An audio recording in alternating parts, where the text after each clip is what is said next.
நம்முடைய ஆண்டவர் எப்படிப்பட்டவர்?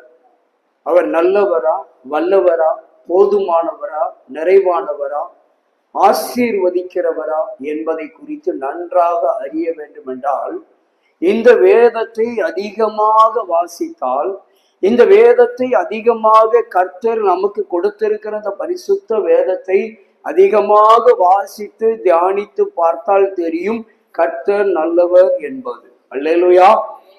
ஏனென்றால் நாம் ஒரு கடையில போய், ஒரு வியாபார ஸ்தலத்தில் போய் ஏதோ ஒரு கனியை, ஏதோ ஒரு பழத்தை வாங்கி அந்த பழத்தை கையில வைத்து கொண்டே இருந்தால் அதனுடைய சுவை, அதனுடைய அருமை நமக்கு என்ன செய்யாது, தெரியாது.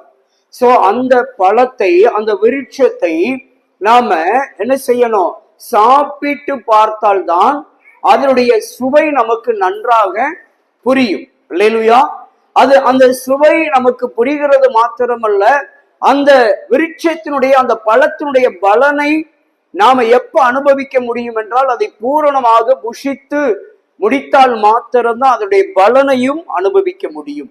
அதே போலதான் பரிசுத்த வேதத்தை எப்படி நாம் படித்தால் அதை ருசித்து பார்த்ததுக்கு அர்த்தமாக தோன்றுகிறதோ, அதை தியானித்தால் அதனுடைய பலனை அனுபவித்ததாக தோன்றுகிறதோ, அதை போல நமக்கு காணப்படுகிறது. அல்லேலூயா.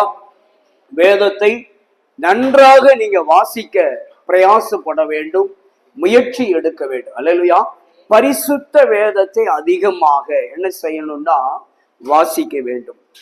இந்த பரிசுத்த வேதத்தை தேவன் நமக்கு கொடுத்திருக்கிற இந்த வேதமானது ஒரு பெரிய அளவிட முடியாத பெரிய பொக்கிஷம்.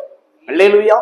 இந்த உலகத்திலே நமக்கு கொடுக்கிற, இந்த உலகம் கொடுக்கிற ஐஸ்வர்யத்தை காட்டிலும், இந்த உலகம் கொடுக்கிற மகாபரிய சொத்துக்களை காட்டிலும், பொக்கிஷத்தை காட்டிலும் மேலான ஒரு ஐஸ்வர்யம், மேலான ஒரு சொத்து, மேலான ஒரு பொக்கிஷம் எதுவென்று சொன்னால் இந்த பரிசுத்த வேதம் மாத்திரமே. அல்லேலூயா. அப்ப இந்த பரிசுத்த வேதம் நம்முடைய கரங்களில் இருக்கிறது. இந்த நம்முடைய கரங்களில் இருக்கிற அந்த பரிசுத்த வேதத்தை நீங்களும் நானும் அதிகமாக படிக்கிறவர்களாகவும் தியானிக்கிறவர்களாகவும் காணப்பட்டால் மாத்திரம்தான் நாம் ஒரு பழத்தை, ஒரு விருட்சத்தை வாங்கி புசித்ததற்கு ஒப்பாக காணப்படும். அல்லேலூயா.